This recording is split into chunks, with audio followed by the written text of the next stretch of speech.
नमस्कार, मैं आपके साथ अभिषेक तिवारी। आप देख रहे हैं नेक्स्ट 9 न्यूज। आज हम बात करेंगे ऐसे मुद्दे के बारे में जिसे जानकर आप हैरान हो जाएंगे। आज हम बात करेंगे कुछ ऐसे मजहबी लोगों के बारे में जो इंसानियत को भुलाकर मजहब को तहजीब देते हैं, लेकिन हकीकत क्या है ये कोई नहीं जान पाता। हम सबका मजहब कहता है मिलजुल कर साथ रहना चाहिए, क्योंकि मजहब नहीं सिखाता आपस में बैर रखना। जहां एक धर्म के लोग दूसरे धर्म के प्रति असहिष्णु होते जा रहे हैं, क्या उनके ऐसा करने से हमारे देश की तहजीब बच पाएगी? ये एक विचारणीय प्रश्न है। सभी धर्म अपनी अपनी मान्यताओं, आस्थाओं, विश्वासों और सिद्धांतों पर चलते हैं जो जीवन दर्शन पर आधारित होता है। अपने योगी आदित्यनाथ जैसे कट्टरवाद नेता को देखा होगा, आप ओवैसी जैसे मुसलमान कट्टर नेता को भी जानते होंगे, लेकिन क्या उनके ऐसे करने पर हमारे देश में मजहब बच सकता है? क्या धर्म के नाम पर हम लोग विवाद को रोक सकते हैं? देखिए हमारी रिपोर्ट, जिसमें आप जान पाएंगे कि आज भी हमारा धर्म एक है या नहीं।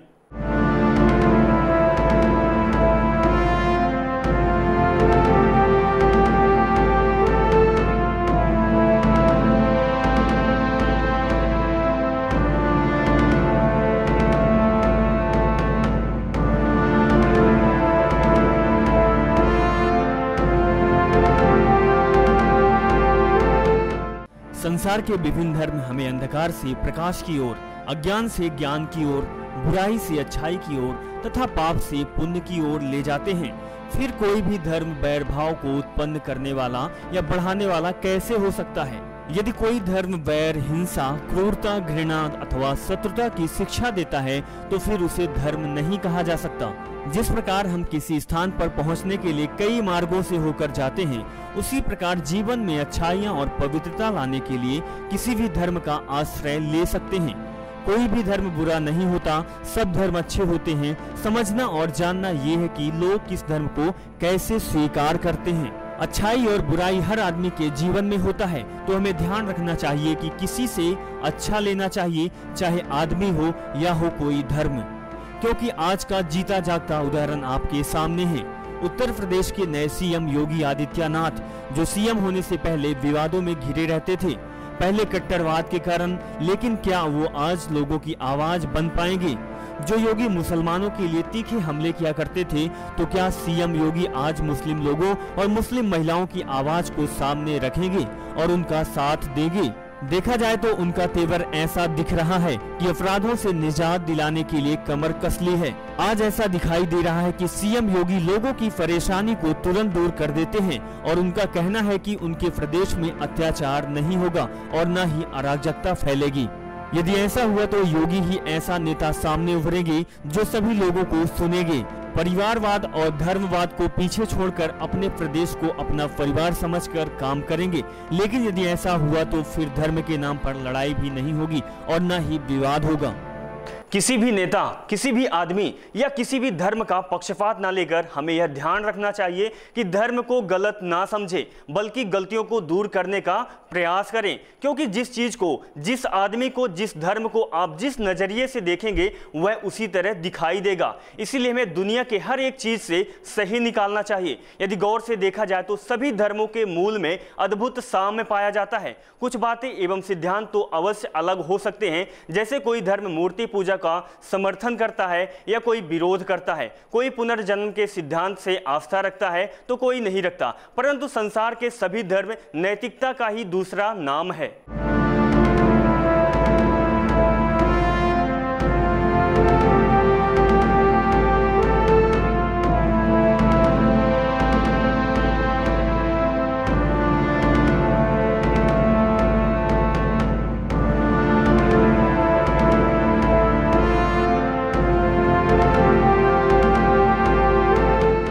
पथ का हो बंटवारा, मंजिल को तुम मत बांटो, किरणों का हो बंटवारा, सूरज को तुम मत बांटो। इसे विडंबना ही कहा जाएगा कि आजकल धर्म के नाम पर वैर, घृणा और हिंसा की घटनाएं बढ़ रही है। इनके पीछे स्वार्थी एवं धर्माचार्यों का हाथ होता है। हमें याद रखना चाहिए कि धर्म किसी भी व्यक्ति को जोड़ता है, तोड़ता नहीं है। इसीलिए किसी ने सच ही कहा है कि मजहब नहीं सिखाता आपस में बैर रखना। हमें अपने देश की हजारों साल पुरानी संस्कृति को बचाकर रखना चाहिए। इसके लिए सबको मिलकर प्रयास करना होगा, तभी हमारा देश विश्व के लिए एक बेहतर स्थान बना रहेगा। और जैसे दुनिया में भारत का नाम सबसे आगे था, अनेकता में एकता वाला देश कहा जाता था। जिस देश में 133 करोड़ से ज्यादा आबादी है, जिस देश में लाखों जात के लोग रहते हैं, जिस देश में अनेकों धर्मों के लोग रहते हैं और अनोखी सोच के लोग रहने के बाद भी भारतीय हैं और भारत को अनेकता में एकता का परिचय देते हैं, ऐसे देश के लोगों को सलाम करना चाहिए और ऐसे ही एकता को बनाए रखने का प्रयास करना चाहिए, क्योंकि हमारे देश में ऐसे बहुत से लोग हैं जो अपनी पकड़ बनाने के लिए किसी को भी किसी से भी लड़ा सकते हैं, लेकिन वो लोग किसी का साथ नहीं दे सकते, क्योंकि उनका धंधा ही यही होता है और वो लोग अपने धंधे से गद्दारी कभी नहीं करते। यदि समझना है तो हमारे देश के लोगों को समझना है, हम सब हिंदुस्तानी को समझना है और भारत देश को हमेशा और हमेशा के लिए एकता वाला देश बनाकर रखना होगा। हिंसा किसी भी सभ्य समाज के लिए सबसे बड़ा कलंक है। जब यह दंगों के रूप में सामने आता है तो इसका रूप भी भयंकर हो जाता है। दंगे सिर्फ जान माल का ही नुकसान नहीं करते, बल्कि इससे लोगों की भावनाओं को भी आहत होती है और उनके सपने भी बिखर जाते हैं। दंगे अपने पीछे दुख, दर्द, तकलीफें और कड़वाहटें छोड़ जाते हैं, लेकिन कुछ ऐसे लोग भी होते हैं जो तमाम विपरीत परिस्थितियों के बावजूद इंसानियत की मिसाल पेश करते हैं।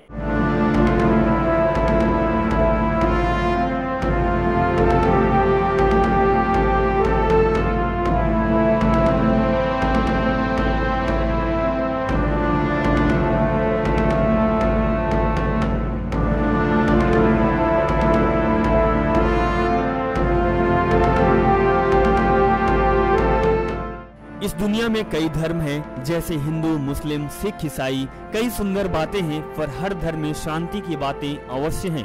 हिंदू धर्म के कई श्लोक हैं और हर श्लोक के अंत में 3 बार शांति शांति शांति कहा जाता है, ताकि दुनिया में शांति बनी रहे। पर हमारी इस दुनिया में तो इन्हीं शिक्षाओं पर अपराध किए जा रहे हैं। हिंदू धर्म के लोग मस्जिदों को गिरा रहे हैं, मुस्लिम धर्म के लोग मंदिर और गुरुद्वारों को गिरा रहे हैं, वहीं बौद्ध भिक्षु हल्ला मचा रहे हैं, वहीं कुछ लोगों को डरा रहे हैं। पर क्या यह सही है? जैसे कि गोधरा के दंगे, फसाद और दादरे पे हुआ अपराध, सभी जगहों पर धर्म के नाम पर संकट और अशांति बनी हुई है। ये सच है कि कोई भी धर्म, कोई भी मजहब हमें ये नहीं सिखाता कि आपस में बैर रखें, और न ही कोई भी धर्म हमें यह कहता कि आपस में लड़ना या दुश्मनी रखना चाहिए। फिर क्यों हम दुश्मनी रखते हैं? क्यों एक दूसरे को बैर की नजरों से देखते हैं? क्यों अपने देश में कड़वाहट का बीज बो रहे हैं और आज देश के लोगों को हिंसा रूपी फल खिला रहे हैं? सोचिए, आज तो हम हिंसा, नफरत का पेड़ लगा रहे हैं। जब ये पेड़ बढ़कर बड़ा होगा तो इसके फल का सेवन ना चाह कर भी हमारे और आपके आने वाली पीढ़ी को खाना पड़ेगा। तो सोचिए, आज इतनी कड़वाहट है और आने वाले दिनों में बढ़कर कितनी हो जाएगी। आने वाले समय में इसका कितना प्रभाव पड़ेगा, सोच भी नहीं सकते हम सब। ये बात ना तो किसी को समझाने की है और ना ही किसी को बताने की है, बस हम सबको समझने की है और हम सबको समझना भी चाहिए और हम सब समझ भी सकते हैं।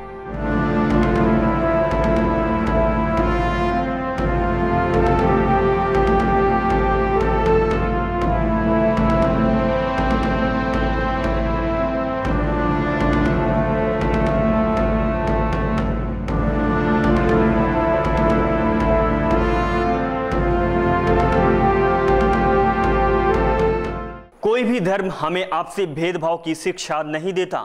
धार्मिक रीतियां कभी भी क्लेश को जन्म नहीं देती। हमारी संकीर्ण मानसिकता के कारण धर्मगुरु आपसी लड़ाई और भेदभाव जैसे पापों का मूल वजह बनते हैं। आज के आधुनिक युग में हमारे देश को धर्म के लिए विश्व का गुरु माना जाता है। यदि हम कहें तो आज के भौतिकवादी युग में मनुष्य जितना विलीन हो चुका है कि उससे अच्छे बुरे का कोई फर्क नजर नहीं आता और वह किसी भी व्यक्ति की भावनाओं से खेलने से भी पीछे नहीं हटता, क्योंकि वह अपने ही धर्म को सर्वोपरि मानता है। जिस दिन वह सब देश को सर्वोपरि मानेगा, इंसानियत को सर्वोपरि मानेगा, तो उस दिन लोग एक साथ होंगे, एक होंगे और एक दूसरे के धर्मों की इज्जत और सम्मान भी करेंगे। तो आज के लिए बस इतना ही। दीजिए हमें इजाजत, मिलते हैं किसी और सफर के साथ। तब तक के लिए नमस्कार।